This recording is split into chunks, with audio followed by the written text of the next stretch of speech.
Hello and welcome to the Grain Talk webinar, Spring 2022 Herbicide Supply Channel Discussion and Proper Weed Control. Today we have some special guests that will be discussing herbicide production, the importance of managing weeds correctly in a timely fashion, and what to consider in a time when glyphosate may be limited or the price might be concerning for broad spectrum use. I'll take a minute to introduce all who are on the webinar today. I'm Laura Ferrier, an agronomist with Grain Farmers of Ontario. With me from GFO is Mike Buttonham, Sustainability and Environment Lead. We also have with us today Dave Kloppenberg from Corteva, Mike Cobra from WMAFRA, and Jeff Jakes of the Certified Crop Advisors. First, I'll ask Dave Kloppenberg to share his screen. Dave has a Bachelor of Science in Agriculture and a Master of Science from the University of Guelph. He's also has almost 33 years of experience in research, sales, product development, and marketing with Dow, DuPont, and now Corteva. Currently, he's the category leader for row crop herbicides, and he's leading the portfolio and strategy aspects of that. He lives in Arva with his wife, Marnie, and cat, Leo. They have 3 grown kids that are no longer living at home. Besides work, Dave loves the outdoors. He can run, bike, swim, canoe, and sail are things that he really enjoys. And as you can see in his background there, he's got a wonderful bike. So we definitely know that's a priority for his activities. So anyways, welcome, Dave. Thank you so much for joining us today on this webinar, and we're really looking forward to what you have to share. Awesome. Thanks, Laura. Glad to be here. Thought I'd spend a few minutes just giving an appreciation of what goes into getting products out to our customers and some of the challenges. So I'm going to jump right in, and if we think about getting products to our customers, some of the questions, what's involved in getting that product into our customers' hands, and where are these products made? What are the components? What about timing, and what can go wrong? So I tried to just put that in a visual, just to think about, what do you need to actually bring a product to market? And first, of course, you need a PCP number. You need a registration from the Pest Management Regulatory Agency in Canada. That's our regulatory body in Canada for crop protection products. And once you have that, that's kind of your license to operate. And then there's many pieces that have to be set up to make sure you can actually start selling something. So there's the manufacturing of the active ingredients. There are many formulation ingredients, and then there's actually the manufacturing of the formulation. And I tried to just show a visual of, some are on a global level, active ingredients being produced in different continents, such as Europe, Asia, even in Central America, there is some AI production. And so that's a really important step. So you're actually manufacturing the active ingredient. And then those products tend to move around in if they're dry, in super sacks or possibly in isotainers. And then maybe we're more on a North American scale with things like formulation. And then we get into packaging. So it could be dry or liquid. It could be bottles, jugs, drums, totes. And then there's a lot of other pieces in the supply chain. There's caps, some of the mundane things like caps and the actual containers. There's container labels, user guides, measuring devices, and then outer packaging, things like cartons. And then on an Ontario basis is where we get into some of the activities, at least in our company. And I think quite a few of the companies in our industry get involved into some packaging, some co-packing, palletizing, warehousing, and of course, final shipping to retail warehouse. So a lot of steps along the way. It's a very global supply chain, especially from the manufacturing of active ingredients. A lot of the formulation, again, happens in North America. And then there are some value add pieces that happen actually right here in Southern Ontario. Just an example, we've got a product we launched a couple of years ago, and just gives you an appreciation for some of the pieces. You see the products on pallets. This is a co-pack, so there's 3 components, and then there's all the pieces that I mentioned. There's the jugs, the caps, all the pieces that have to come together. And if you're missing any one of these, things come to a grinding halt. So some of the questions that we might ask ourselves is like, what can go wrong? and a lot can go wrong. So things like fire, there actually was a fire at a major manufacturing facility in India last year that did affect some supply chains. Weather events, these affected us in North America last year. The flooding in around Midland, Michigan, some of the hurricanes down in the southern U.S. Had significant impacts on manufacturing and formulation of crop protection products. Sometimes it's government interventions. There's been a number of situations where companies to stay on the right side of environmental laws have to shut their plants down to make sure they're in compliance, and that's happened in a country like China. The Olympics, that's been something that's actually interrupted some production in the last few years. Pandemic, of course, that's had a pretty profound impact. Sometimes there are just ingredient shortages and maybe exacerbated by some of those other ones above. But when I look at some of our formulations, it's not surprising, or it's not, I'm not surprised to see that some products have up to 20 different ingredients. So there's a lot that goes into a pesticide formulation. There are all sorts of components like antifreezes and diluents and emulsifiers, pH adjusters. And so you have to have all those pieces to get to that final formulation. And then there's just capacity limits. And sometimes there's just a demand supply equation that causes shortages. Sometimes we've seen material shortages. This happened last spring. It's a little bit better this year, but even just things like caps and bottles. So again, if you have something that you want to assemble and send out to the customer, it has to have a cap on it. You can't skip that step. So it sounds very mundane, but it was really critical. And the other piece is labels. A lot of labeling happens in North America, and we have seen the timelines for labels extend out to the point where we've actually had production issues, and we've actually missed getting to the market with some products in Canada based on just not being able to get our labels. So it's really frustrating, and it's really been exacerbated, I think, by some of these issues, and particularly the COVID-19 pandemic. And then also shipping issues, just getting drivers and shipping delays, again, exacerbated by some of the above issues. So lots can go wrong. And it seems that in the last couple of years, a lot has gone wrong. I think we've fared fairly well in Ontario with there's always specific products and challenges, but overall, nothing catastrophic, but certainly kind of causing farmers some grief in being concerned about getting the products that they want. And then I would just say, what can growers do with this information? So yeah, it's really interesting that all this is happening behind the scenes. But I would suggest a few things to think about. One is starting to plan early always. And that means like working with your retailer or your crop advisor to, ensure that, you have plans in place, so that if you're thinking about, your plans, that you have to think about your supply and you want it ready when you need it.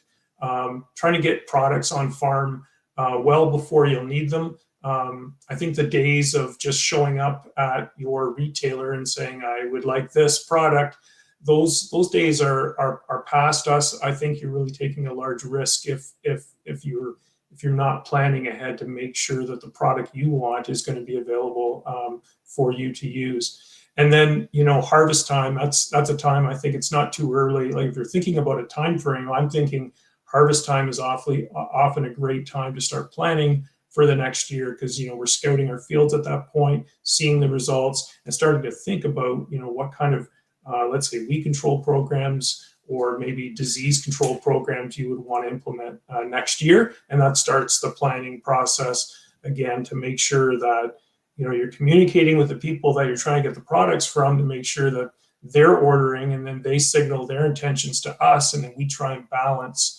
the demand with the right supply. So lots has to happen, and we're working at that every day. I know in my role, I'm working on 2023 to make sure we've got supply for the next year. So Laura, I'll pass it back to you. And again, thanks for inviting me to today's webinar.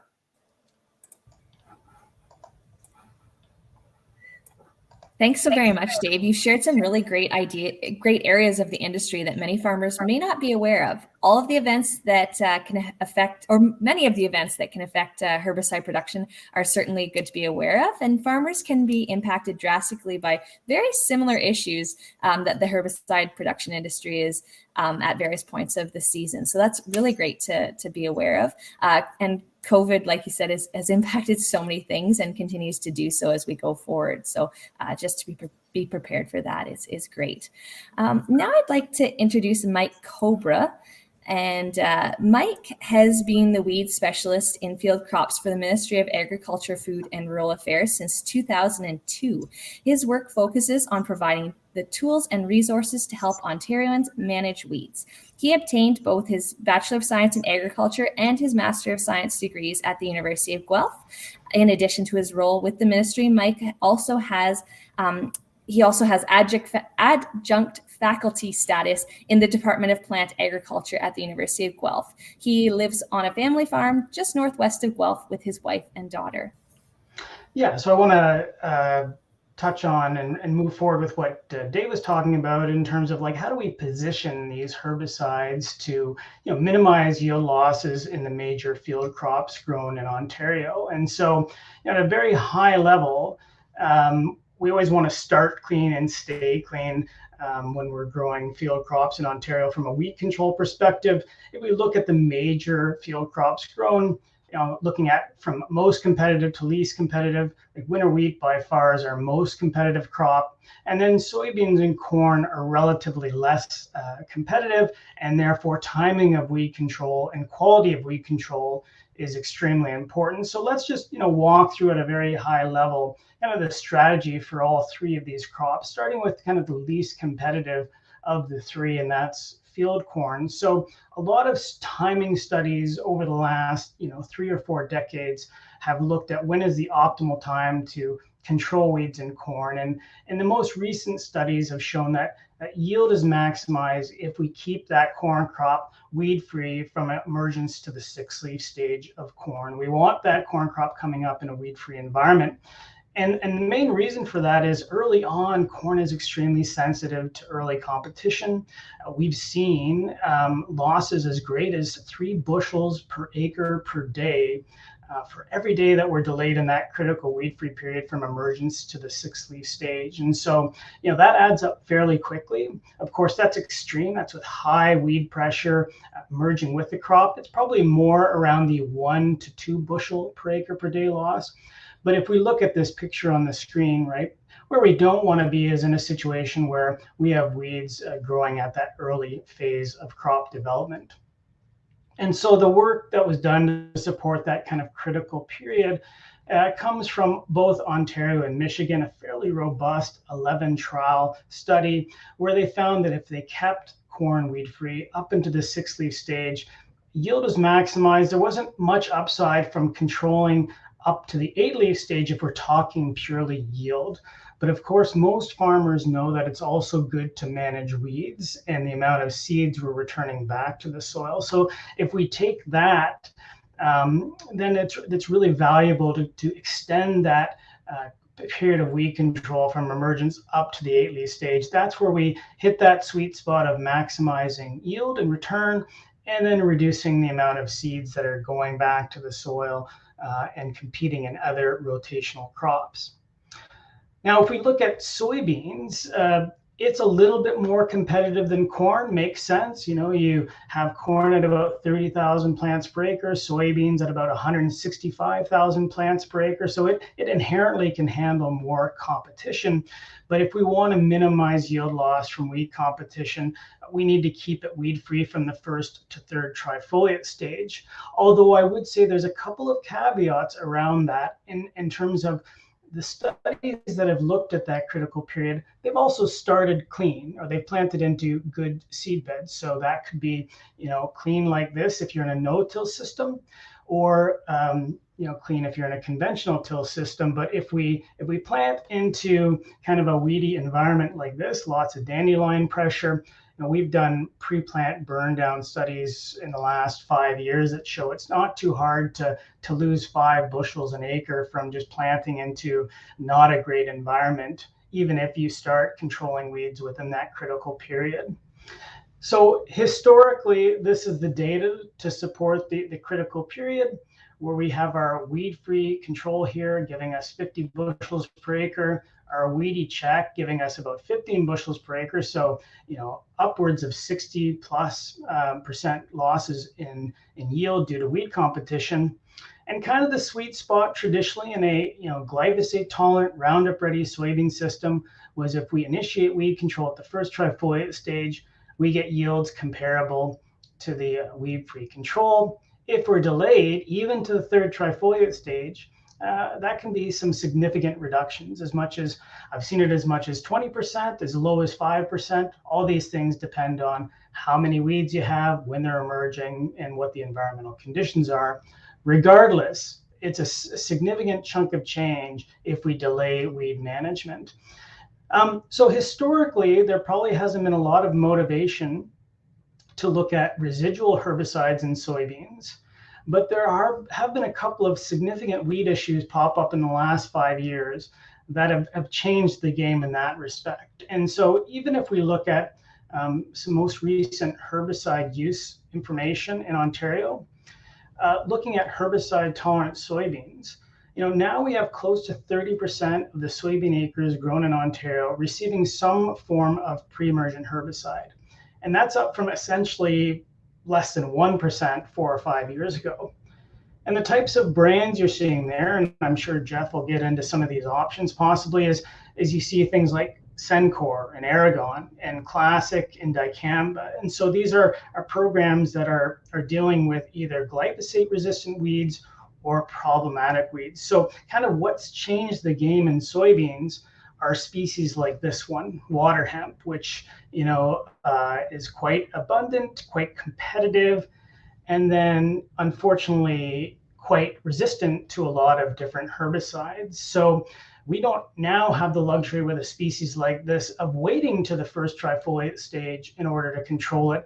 Control needs to happen much sooner in order to be weed-free during the first to third trifoliate stage in soybeans. And so how that's really changed things is if we look at this next slide, based on work done by Peter Sycama's team out of Ridgetown campus. This is water hemp control 3 months after application. This is soybean yield here at the bottom. And if we just go in with one single pass of a product that's good on water hemp, Roundup Extend, because this weed germinates over a long period of time, we don't get great season-long control. We have that competition that's affecting yield. And so that single pass isn't cutting the mustard with this type of weed. What works more effectively is either a 2-pass program with Roundup Extend, or even better is to have a foundational soil-applied herbicide, whether it's Boundary, whether it's Fierce, whether it's Authority Supreme, and then coming back post. So you're almost layering residual herbicides both pre and post. And if we look at, and it's providing exceptional yield and good weed control. And then if we look at impact on revenue, those systems are maximizing revenue, and the single pass approach, even if it's with residual chemistry, in this particular study was losing upwards of $100 an acre, just because it's not dealing with managing that weed through the critical period. So soybeans, there's a little bit more complexity than previous with these problem weeds, but it really is now getting in the mindset of residual herbicides there. And then lastly, in cereals, they're certainly more competitive, right? We have plant stands of excess of 1 million per acre, so it can inherently handle competition. And often the yield losses are less than 5% with winter cereals, and spring cereals a little less competitive, but in that 10 to 20% range. So a much more competitive crop. Traditionally, where we have gotten into problem with winter wheat is when we're not seeding into a nice environment. So this is a great photo from another certified crop advisor. You have an area in the field on the left-hand side that has missed a pass, or the sprayer ran out, and now we have a bunch of dandelions as we plant winter wheat in the fall. This is where we can see yield losses that are significant in that 10 to 20% range, because we're affecting stand establishment versus the right-hand side. I'll end with a couple of species, though, that are changing the game a little bit in winter wheat that we need to be mindful of. The first is a bluegrass species, which we're seeing more in the province. It's a perennial to winter annual. And Michigan studies have shown up to 50% yield loss in winter wheat. At this particular site last year, we saw about 30% yield loss from competition. And then it also heads at the same time that wheat's heading. So you wonder whether that's going to obstruct fungicide coverage for things like Fusarium head blight. And then there's another species that's regional in nature on some of the heavier clay soils called chess or cheatgrass. It largely emerges in the fall, also the spring at heavy densities. We can see 20 to 40% yield loss, but more importantly, its kernels or its seed is similar to wheat. So there's a lot of contamination, and it makes it difficult to market the crop because of contamination. So, wheat traditionally more competitive, but a couple of species that I think we need to keep our eyes on. And so again, to summarize, you never can go wrong by starting clean and staying clean, and just recognizing that cereals are good to have in the rotation because they're competitive, and then soybeans and corn less so. So that's kind of it in terms of like where we need to place these products. And I'll turn it back over to you, Laura, to continue on. Thanks so much, Mike. It's such an important aspect for growers to manage weeds when they're small and can be dealt with easily, and to stay clean throughout the whole season. You've brought up some other great points to be aware of as we head towards spring. Thanks so much for taking the time. Now we'll introduce Jeff Jakes. Jeff is joining us today as a certified crop advisor, working one-on-one with farmers through crop input retail in Wellington County. He works with Harrison Agrimart, which is close to home for him. He has been a CCA for 16 years, advising farmers and mentoring sales and agronomy staff throughout many parts of Western Ontario. Jeff is currently serving as the chair of the CCA board in Ontario. Welcome, welcome, Jeff. Sorry. Thanks, Laura. Thanks to the GFO for inviting CCA to be part of this webinar. And like Laura said, I've been a CCA for quite a while, and I've been on the board for quite a while, and I'm currently serving as the chair. But in my day-to-day life, I work for Harrison Agrimart as a sales agronomist, and I've been that puts me on the front line with farmers every day. And I can tell you that pretty well every phone call starts with, are you going to have enough fertilizer for me, and how does the tariffs affect me? And are you going to have enough glyphosate for me? So this topic is really near and dear to my heart right now. So we've known for some time that there's hiccups in the glyphosate world, and been at the retail or the advisor level, been trying to come up with ways to work around that. We've got fantastic crop prices right now, and which is one of the factors that has been is causing a limited supply on glyphosate specifically, but it's this reaches far beyond just glyphosate.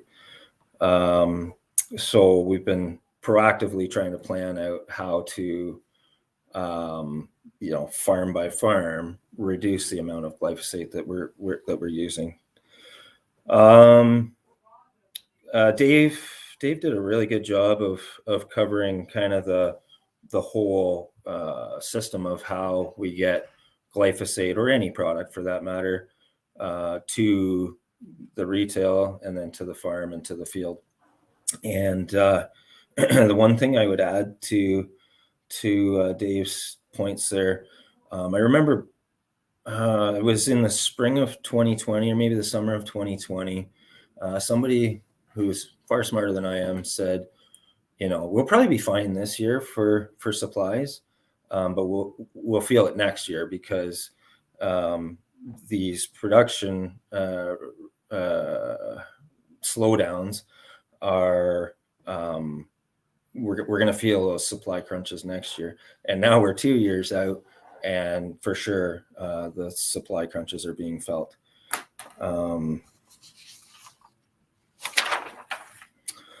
Okay, so I really encourage you as a farmer or as a CCA, whatever, to take a step back, take the emotion out of the situation that we've got in front of us, and just, let's think this through. Where are you using glyphosate today in your operation, and why do you use it? And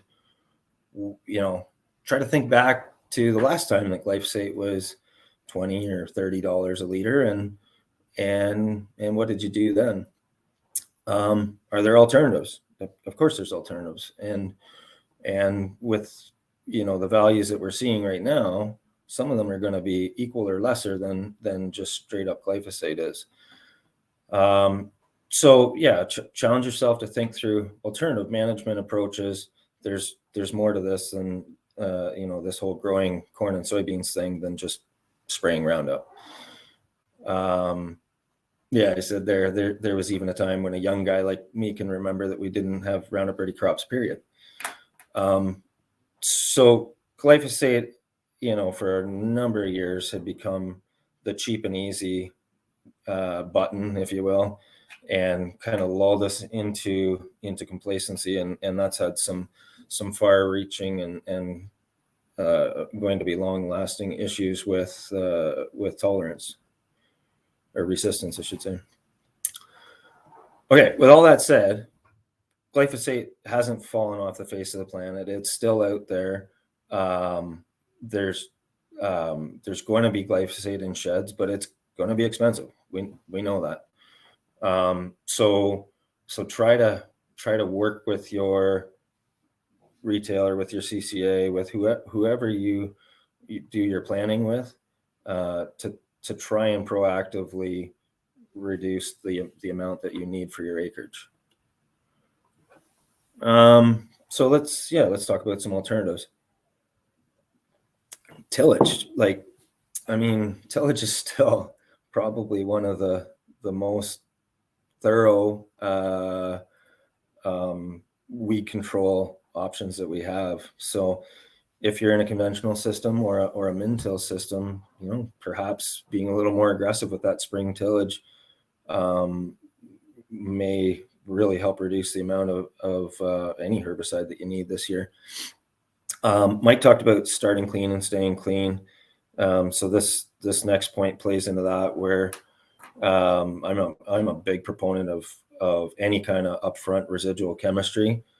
I really think it's important to, if you can prevent the annual weed species from even getting started in your field, and never competing with your crop, whatever does come through will be or usually is a much smaller issue than if you don't have any kind of weed control up front.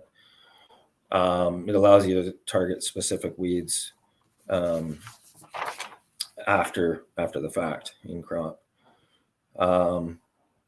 So it's really rare for there to be complete blowouts on residual products. Like, for sure you're going to have to plan on doing some touch up in crop, but hopefully that touch up is pretty minor in the grand scheme of things compared to your entire weed control program being shifted to in crop. And like I said there, the main thing is to get your crop through that critical weed free period without significant competition from weeds. Just a couple examples. If you have a residual program down in your soybeans, in your Roundup Ready or traded soybeans, and a bunch of annual grasses break through it. That's pretty common, where you'll have one or the other. grasses or broadleaves, and then even within the broadleaves, be very specific on what species got through. But if it's grasses, like there's tons of graminicide options that are like half the cost of glyphosate today. Similarly, if you've got a residual program down in corn and you get triazine tolerant lamb's quarters come blasting through, which, you know, in some of the programs you pretty much have to plan on that. Instead of throwing glyphosate, which isn't that great on lamb's quarters anyways, at it in crop, you know, you can use Callisto or Lotus or one of the many other options for control specific weed species. In no-till, like there's no skipping the burn down. Like Mike highlighted that whole start clean, stay clean commentary, but all the other rules around the residual chem and selective herbicides in crop still apply. Something I want to talk about is rates. So most residual products now have rate ranges, and you know, with the advent of glyphosate tolerant crops, all the chemical companies try to capture a piece of that market with something called a setup rate. And so, you know, whether it's usually the point of it is to be a reduced rate to get you through most of the way through that weed-free window, and you come in, give it a shot of glyphosate, and clean it up. Those products still have full season rates as well that you would use if you were growing conventional untreated corn or beans. And so I'd urge you to think about, okay, if I use the full rate, you know, that's probably going to reduce my likelihood of having to come back in and spray. And, you know, maybe I can get away with just doing some spot spraying or outside rounds or one field versus 10 or et cetera, et cetera. And that, I think, you know, we've got a big opportunity there to reduce the amount of glyphosate we need. Tank mixes. There's a lot of products out there that can you know, do heavy lifting on the tank mix with glyphosates, you know, especially when you're talking about perennial weeds or and obviously glyphosate tolerant weeds. We're already doing that.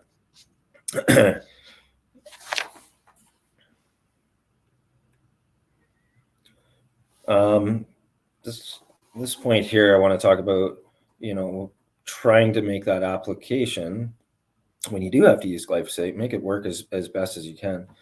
So the number one point there is timing. You know, be on top of it and spray when the weeds are small. Don't let them get to be big monsters that are hard to take down.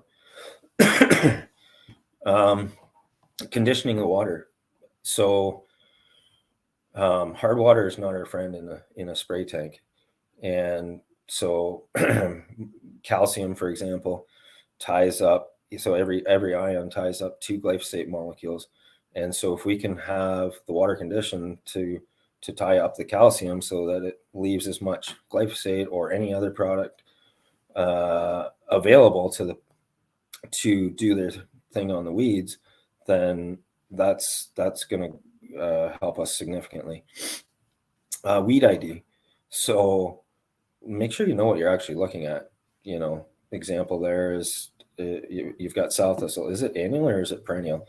And you can guess at which one of those is easier or tougher to kill.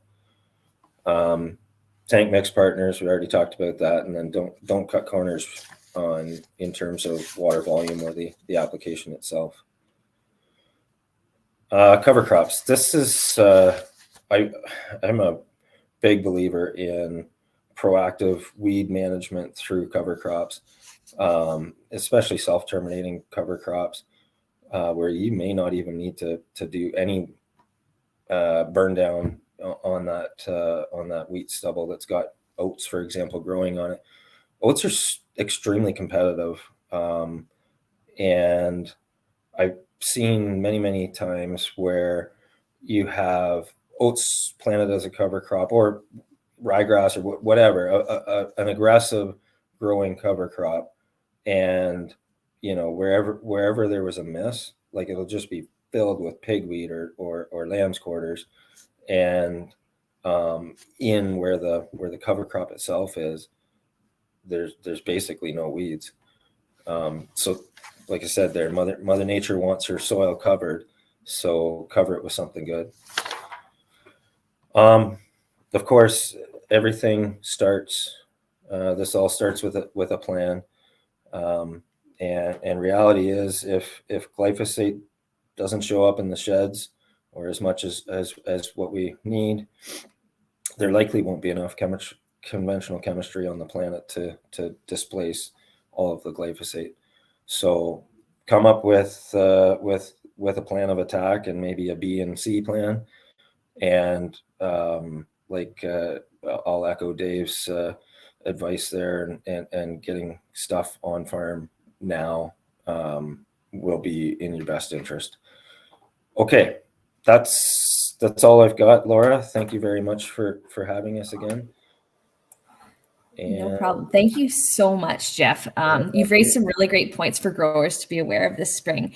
I'm sure you've been swamped with calls on potential shortages, and unfortunately, they probably won't let up anytime soon, unfortunately. So, but like you said, glyphosate hasn't disappeared completely. We just need to be able to manage its usage going forward. I also really like your shout for cover crops that you just gave. At GFO, we're heavily involved in the Ontario Cover Crop Strategy and Committee. So anytime cover crops can be integrated into an operation, it's a big thumbs up. So that's great. Thanks to all of you for. Thanks. Sorry, there's one last thing I want to add, and yes. It's about it's kind of a public service announcement to both farmers and CCAs alike, and it's about staying on label. I expect we're gonna see some pressures here that make us make decisions that we don't necessarily want to this year, and just always make sure that we're staying on label. We need to protect our access to the products that we have, and if there's ever a shred of doubt of what you can or can't do, people like Dave know these labels inside out and backwards, so make sure you make the call to clarify. That's a really great point, and thanks for bringing that up. That's really good. Thanks to all three of you for sharing your experience and knowledge with us. We truly appreciate the time that you've taken to jump on this webinar. We've got Mike Buttingham here and myself, and we've got a few questions for you three as we go forward, and I'll just let Mike kick it off.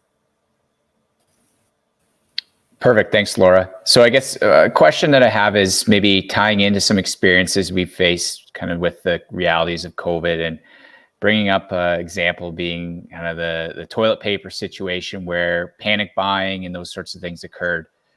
Is there something that we can do to avoid that same situation within crop protection products?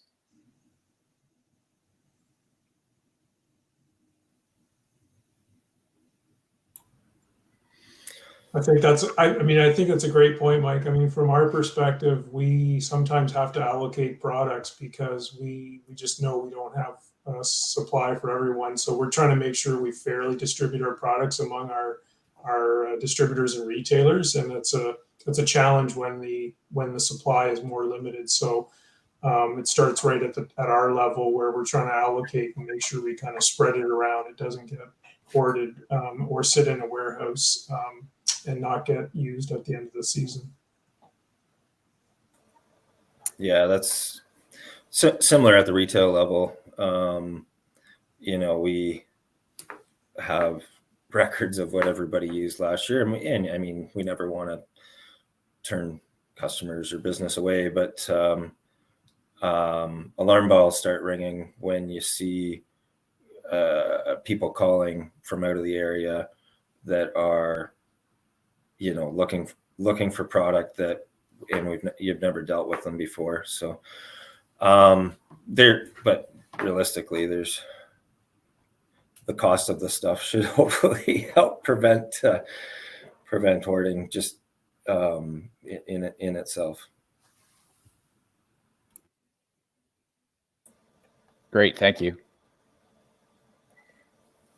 Dave, I've got a question for you, probably specifically. At what point, and maybe you can say, I have no idea, but at what point do you think this will maybe settle out with all the COVID issues across the board? Kind of are we looking at long-term issues with glyphosate and maybe some other herbicides popping up, or with all these worldwide issues? Or do you think, like, you can say, 2023, as long as no major crazy event happens, we should be good going forward? Or maybe you can't even answer that and we're still too far out. But I'm kind of feeling that 2022 is kind of peak grief as far as supply chain, and it's going to get better. We're not basic in glyphosate, but the signals that I have is that by towards the end of 2022, there should be some easing on the pressures on glyphosate, and then things should start coming back down. So I think they're relatively short-term issues, really driven by, I think, the pandemic is probably the largest factor.